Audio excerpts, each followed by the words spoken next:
right, today we're going to talk about handling your breakup. I'm Paul from Apex Mindset. Take your finger, slide it over, hit the subscribe button. That helps me and supports me. If you want to get on my email list, click the link down below. Of course, you need additional help with a consultation or coaching or hypnotherapy or EMDR to get rid of problems or things you've been struggling with. Send me an email. So let's talk about breaking up, and I'm going to give you one tip here that's going to help this go over much better than it could ever go over for you. However, it's very difficult to execute, and I give this advice and most people don't follow it. So if you're going through a breakup right now, or if that happens to you in the future, this is going to be difficult for you to execute. But if you can execute this way, it's going to help you tremendously. I have a saying, it's better to walk out on your feet than crawl after her or crawl away on your knees. This applies to women too, by the way. This is kind of universal advice. I thought to do this video because a lot of people are going through breakups right now around my circles, both men and women, and I'm getting some consultations and calls about that and handling getting over or getting rid of somebody. So figured maybe this would be of help to some of you. I had a few messages about the same thing as well. I don't know what it is about October, but maybe people are cleaning house before the holidays, but we have some breakups going on.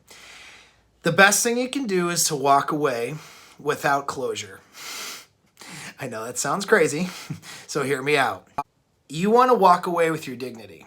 What happens is you are in a relationship and it ends, and let's say they're ending it. You go through a denial period. That's the natural part of the grieving process, is to go denial and anger.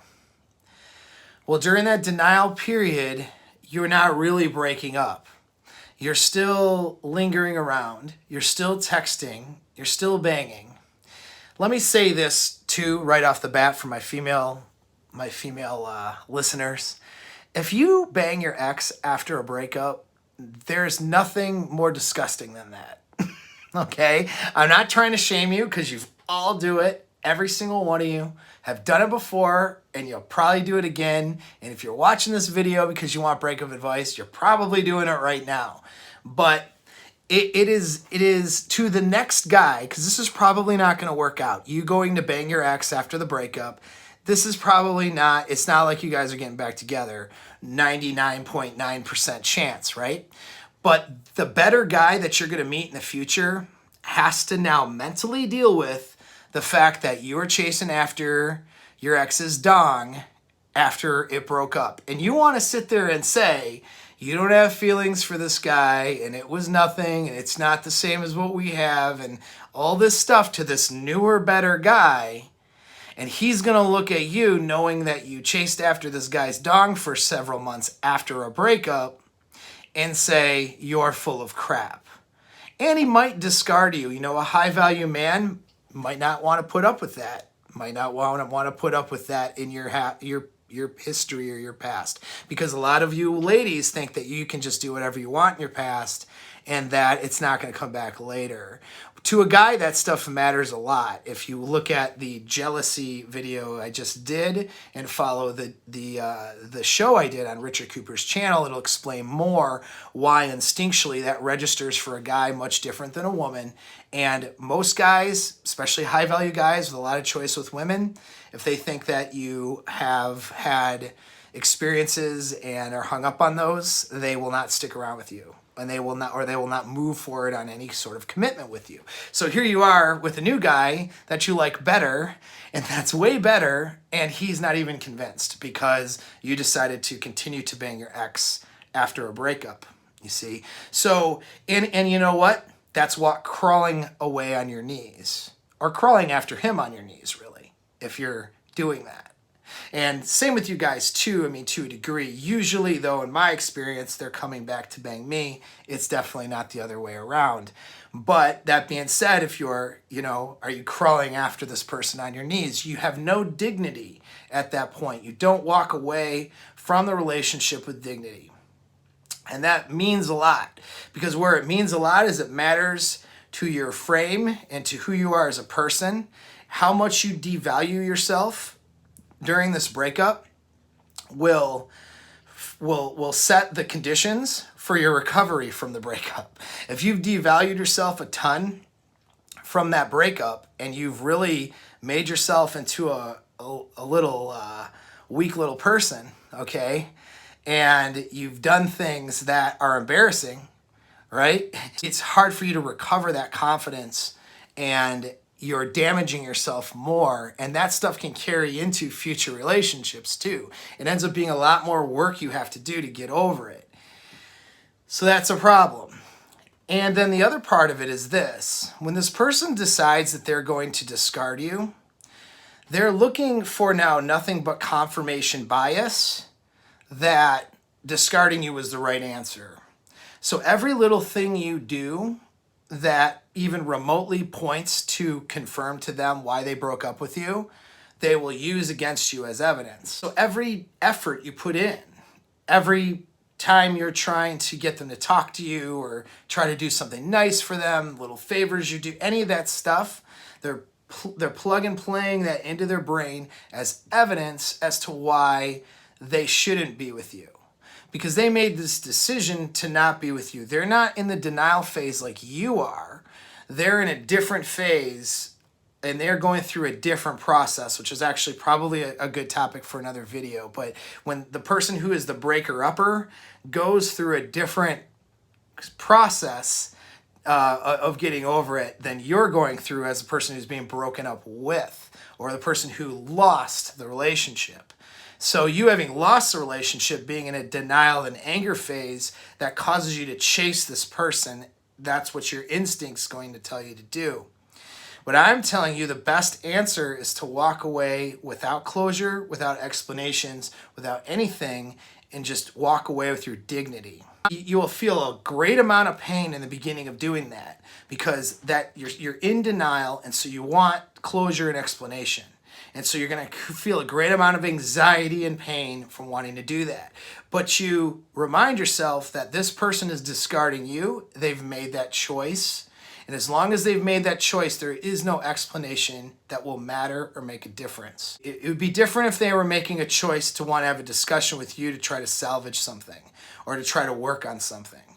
But that's not the discussion they're having. What they're telling you is that they don't want to be with you anymore. Once they make that decision, do not expect that you're going to repair that, because even if you do repair it, it won't be back in a way that's productive for either of you. You will have lost frame completely if you're the man in this situation. This is women could benefit from this video, so I'm a little gender neutral on this one. But if you're the man in this situation, you won't go back with frame. You won't go back with dignity or respect. This other person will have, they're going to have a lot more over you, and their feelings and opinions on you are not going to be favorable. And it's only going to make things more complicated going forward, trying to be in a relationship with this person, if you are able to salvage anything. Once they make that decision, you walk away clean. You pack a bag if you live together, and you go someplace else. All you say is, you know what, I'm sorry things didn't work out. I'll grab my things. And there is no discussion. There's no lengthy text. There's no lengthy closure letter. There's nothing. If you were the breaker-upper, the person who's breaking up, then that's different. But we're saying if you're being broken up with, okay, there is no closure explanation. You grab your things, you go. What this does on her end, or the other person's end, is it creates a vacuum. So they had your presence, and now there's a vacuum, and they have your absence now. Since you walk away with your dignity, you're walking away as a person with value. Someone who can walk away like this values themselves. At least that's what they're demonstrating through the actions. They're demonstrating through this action that they have value in themselves. That illustrates to the other person that you're valuable and that you're sexually marketable and that you're still a good catch. That will cause them to question this decision. And if it's, if you're a male and you've been broken up with, the woman expects you to pine after her, chase after her, look for explanations, try to bang her, all of those things. And she's going to expect to have a gradual withdrawal while she's, getting confirmation bias through every action you do that she shouldn't be with you. Well, when you walk away and create a vacuum, her hypergamous brain says, shoot, this person might actually be better than I am. I may have just let a good one go. And there will be some time that will pass. I'm not saying she's going to chase after you right away. But that creates a major gap where she has to really think about her actions and what she did. And then over time, through her process that she's going through, she'll come to a point where she's no longer thinking about the bad things that happened in the relationship that caused the breakup, and she ends up focusing on your good qualities and your good traits. And of course, in the meantime, since you created this vacuum and walked away, the second part of that is you just immediately start working on yourself. You take all of that pain and you don't waste it. Don't waste pain. Pain is good. Pain is valuable.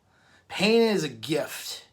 So it's hard and it sucks and it hurts, but it's a gift. So you take the gift of pain and you point all that anxious stuff and those terrible feelings and you put it towards becoming better.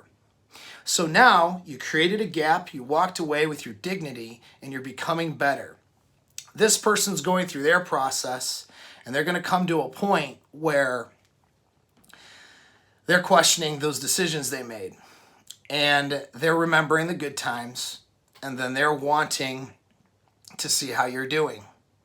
And when they see you after that time has passed, and you are a better person, you've worked on things that were wrong with you, maybe that helped contribute to the breakup, you've worked on things that you haven't had a chance to work on for a while, and you are now literally a better version of yourself, and you walked away with your dignity in the first place, this person now is going to see you in a different light. I don't recommend trying to get an ex back, but if you were to try to get an ex back, this would be exactly how you would do it. All right, pining after them after the breakup is never the answer. Walking away with your dignity is always the answer. But besides that, it's not about the ex either. It's not about that person. That even when they come back and they do that, and you now have the power, you can decide, I don't want this relationship anymore. This person discarded me. That's usually my decision. This person thought they could do better. They can sit with that decision for the rest of their lives. And so I move on. And I'm usually, finding somebody and people around me and women around me that are better for me than that person was, So for me, I don't go backwards, but I at least can have a platonic good ending or good interaction and platonic, whatever you want to call it, relationship, I guess, with this person afterwards. And that's pretty valuable too. So because she sees me as, damn it, good option and it just didn't work out, that's much easier for me to maintain now this, we'll say a friendship, but we know exes aren't really friends. Ex-lays aren't friends. They're in a different category, but you can maintain a platonic thing with this person and it can be productive and it can be good. But even more so than that, it's more about maintaining my dignity so that I take that with me into the next relationship. I don't want to go backwards. When I break up with somebody or get broken up with, I don't want to end up with somebody worse than the person I was with before. And that only happens if I don't make myself better. If I'm leveling myself up and making myself better, then my next relationship is going to be a better relationship than any of my previous ones. And whether you're a woman with the hypergamy thing or a guy, it doesn't really matter. That's something we all want, right? We want to always do better. We don't want to go through the same mistakes we went through before, the same kinds of breakups, the same sorts of pain, but with a different person, which a lot of people do that. They just rinse and repeat all their same stuff. We want to level up and be in a better circumstance. Well, when you walk away with your dignity, you force yourself to work on your shortcomings, your faults, and the things that caused the relationship to break up in the first place, caused, maybe you to be in that relationship you shouldn't have been in the first place. And you work on those things, you make yourself better. You force yourself to get better instead of taking all that pain and all that energy and putting it into trying to get closure from some ex, right? That is the answer. You walk away with no explanation, no need for closure, as little ties as possible. You walk away and you just focus on you. Getting what you want in life isn't for the weak. You need to dig deep and find that strength, and don't waste that pain. Pain is a gift. Use it.